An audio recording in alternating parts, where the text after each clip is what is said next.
Olá, meus queridos alunos do sétimo ano, tudo bem com vocês? Meu nome é Ives Fernando, eu sou professor de Ciências e hoje nós iremos começar mais uma aula do EducaPé.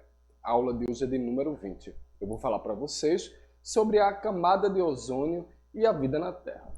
E desse conteúdo nós iremos abordar um pouco sobre a deriva continental e a teoria das placas tectônicas, que é bem legal. Mas antes a gente vai dar ali uma revisada sobre a nossa camada de ozônio. Bom, vamos começar a nossa aula. Quando eu falo da nossa camada de ozônio, bora falar sobre o efeito estufa e a camada de ozônio.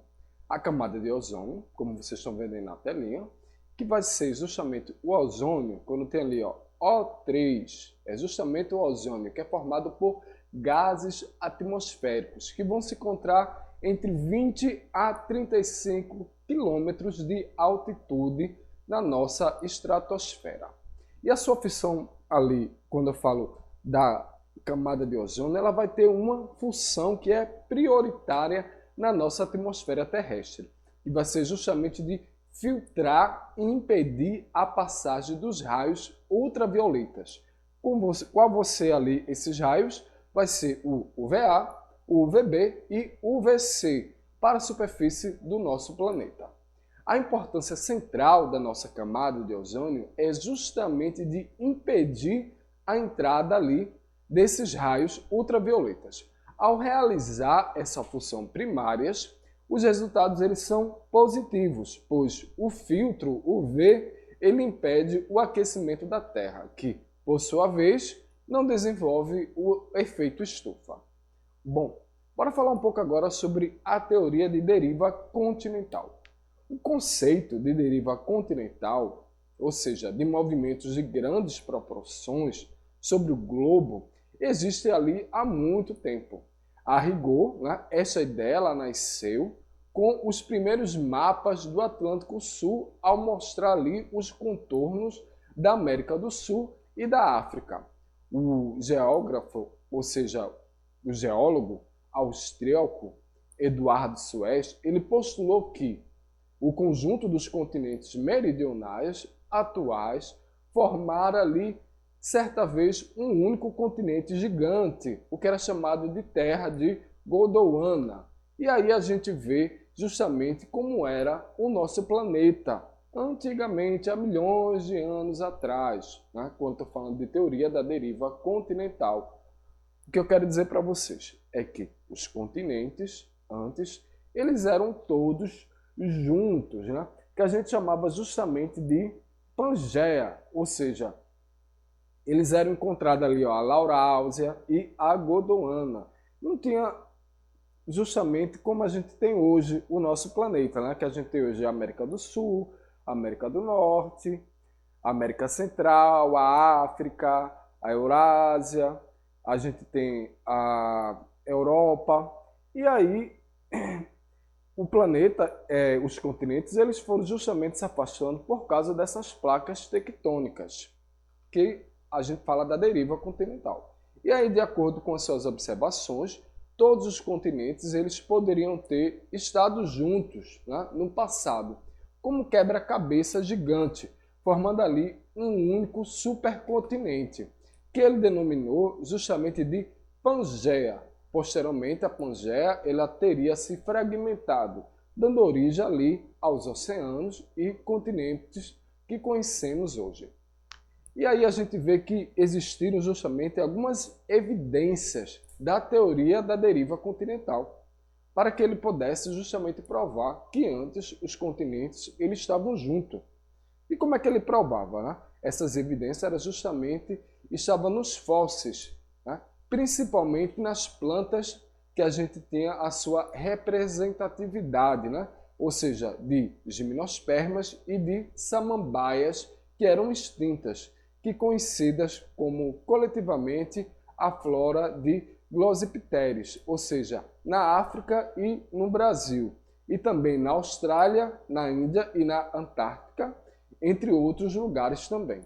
Outro indício foi o quê? Os desfosses, que eram idênticos encontrados apenas na África e na América do Sul. Quando eu falo da África, da América do Sul, eu estou falando justamente ali, ó, nosso país, o Brasil, e a África.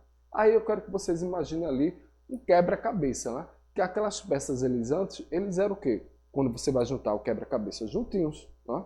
Ele vai encaixar perfeitamente um no outro. E hoje nós temos, né, justamente a América do Sul e ali a África. O que separa a América do Sul e a África? O oceano, justamente o Oceano Atlântico. E é justamente, né, nesses continentes, tanto na América do Sul quanto na África, foram encontrados fósseis que foram idênticos, né? Tanto lá na África quanto na América do Sul, encontraram esses fósseis iguais, ou seja, de um réptil de 300 milhões de anos, sugerindo que os dois continentes eles estavam juntos justamente naquele período de tempo. E aí, tanto os animais e as plantas de diferentes continentes, eles mostraram ali similaridades na evolução, até o tempo postulado ali para sua fragmentação. Após isso, seguiram ali os caminhos evolutivos e divergentes, né? Que presumivelmente ali, devido ao isolamento e às mudanças ambientais das massas continentais em sua separação. E aí a gente tem justamente essa imagem na telinha, onde os continentes todos estavam juntos, né? A gente tem ali a questão da América do Sul, né? Da África, da Índia, da Austrália, da Antártica. Então todos eles estavam juntos. E aí foram encontrados fósseis desses animais, tanto dos animais quanto de plantas, em um continente quanto em outro continente. Então, na telinha aí a gente tem o Zinognathus, né? Que ele estava justamente na América quanto na África também. Então, foram encontrados fósseis desses animais há 300 milhões de anos, né? Que estavam tanto na América quanto na África. E aí os continentes eles estão ali, ó, sempre em movimento, que é a teoria da deriva continental de Alfred Wegener. Ou seja, as descobertas que eram geológicas, elas indicaram que Wegener ele não estava errado. Então, a bordo de navios que são oceanográficos, equipes, né, de cientistas, eles foram ali, ó, coletando informações sobre o leito dos oceanos que se depararam no Atlântico com a presença de uma cordilheira submersa, que se estendendo por cerca de 78 mil quilômetros. Ao lado da cordilheira, descobriu uma enorme fenda, ou seja, de onde emergiam lavas incandescentes e rapidamente resfriadas e solidificadas, dando origem às nossas, no caso, às novas rochas que eram basáticas. Então, até aquela época, acreditava-se que o leito dos oceanos eles deveriam conter sedimentos antigos das áreas continentais. E justamente esses sedimentos aí, retirados do assoalho oceânico, eles revelaram que eles tinham apenas 200 milhões de anos. E bora falar agora sobre a questão das placas tectônicas. Por quê? Diante dessas descobertas, quando eu falo dessas descobertas, que são descobertas de evidências paleontológicas, ou seja, que foram encontrados tanto fósseis de animais, tá? Dentro desse continente e do outro continente, quando eu falo da América do Sul e da África, a gente tem que pensar, poxa, agora a gente tem um oceano, o Oceano Atlântico, que tem essa grande distância, o que foi que justamente separou, né, esses continentes, né? Essas evidências aí formularam na década de 1960 a teoria da tectônica de placas, ou seja, não são apenas continentes que se movimentam, mas toda a litosfera, ali quando eu falo da litosfera, eu estou falando justamente da parte do nosso planeta que tem terra, que vão se movimentar em placas tectônicas que vão flutuar e deslizar sobre o magma. Quando eu estou falando do magma, a gente já vai lembrando ali da divisão da Terra, ali quando a gente estuda no 6º ano, nosso planeta, que ele está ali, ó, dividido, né, em atmosfera, litosfera, né, e hidrosfera. E quando se fala do nosso planeta, a gente vai ter que a nossa crosta terrestre, que ela vai ser formada ali, a gente tem que também a parte que é interna, que ela vai ser formada do núcleo, tá? A parte que é externa, quando a gente fala da parte que é interna, que é o núcleo, a gente tem ali no meio também a questão do magma, é justamente onde a gente chega aí nessa questão da teoria, né, da tectônica de placas, né, que não são apenas continentes que vão estar se movimentando, mas toda a litosfera que vai estar ali selecionada em placas tectônicas que vão justamente flutuar e deslizar sobre esse magma. E aí os movimentos tectônicos, eles vão ser responsáveis por terremotos, tsunamis, enchentes, a questão das erupções vulcânicas, são os movimentos tectônicos que vão ser responsáveis por todos esses fenômenos.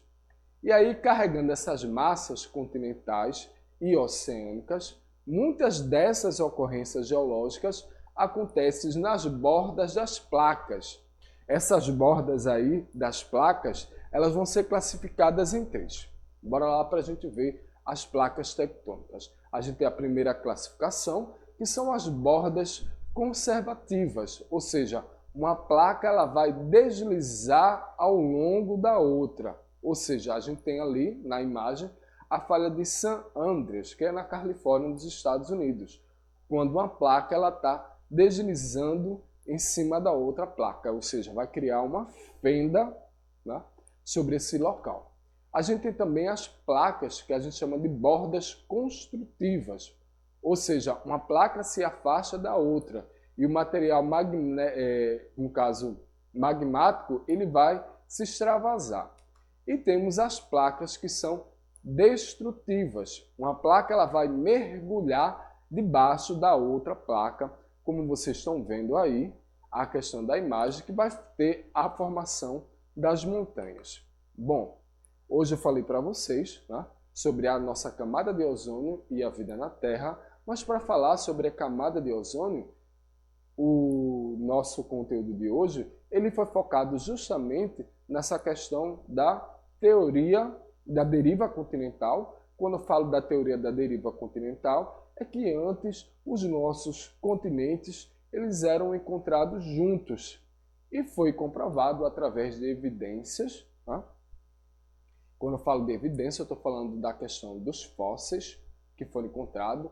Esses fósseis eles ali dataram cerca de 300 milhões de anos, tanto no continente da América do Sul quanto na África. E essa evidência aí nos mostrou que os nossos continentes antes eles eram encontrados juntos e com o passar do tempo eles foram se afastando.